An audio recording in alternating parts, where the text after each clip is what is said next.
បាទជំរាបសួរបាទសិតតែបាត់មិនដែលធ្លាប់ច្រៀងបងសូមសួរស្រីញ៉ាំអីបានថតណាស់ទឹកឡើងត្រលុកមុខស្រស់ញញឹមតែត្រជើងលហែមពើងតែបងស្គមខ្លាចធន់មិនរួចខ្លាចពេលមួម៉ៅខាងក្របបុស្ដីកុំអីឲ្យម៉ែចូលស្ដីទៅហើយ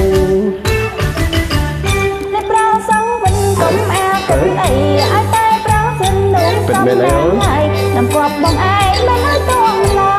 យឯរឿងឯឡងនៅលេងមួយហើយជឿ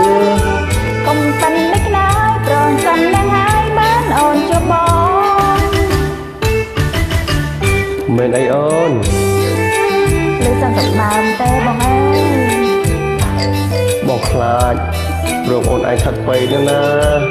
ដឹងស្អីទេប៉ណ្ណឹងមានធាត់ណា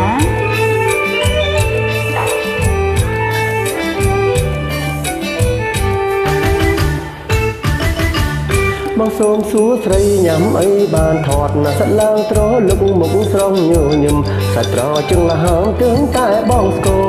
មខ្លាចធន់មិនរួចខ្លាចពេលមួម៉ៅ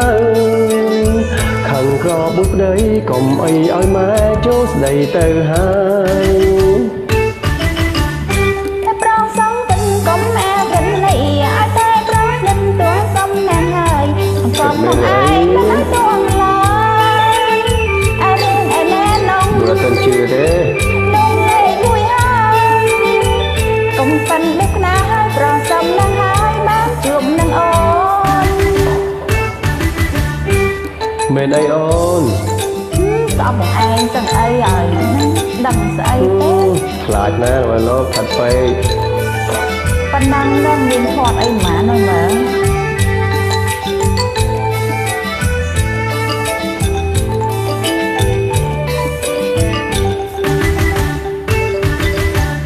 បងសូមសួរស្រីញ៉ាំអីបានថតណាស់ឡើងត្រលុកមុខស្រស់ញញឹមសតជើងលហាមទើងតែបងស្គ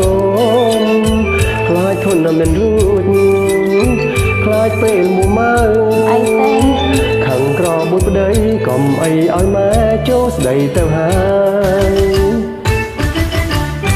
ប្រងសំវិញកុំអាកិនអីឲ្យតែប្រសិននោះសំណាងហើយចង់គាត់បងឯងមិនឲ្យតួងឡើ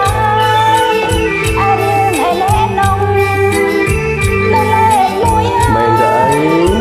កុំប៉ិនដឹកណាយប្រងសំណាងហើយបានជួបនឹងអូនបាទសូមអរគុណអរគុណបាយ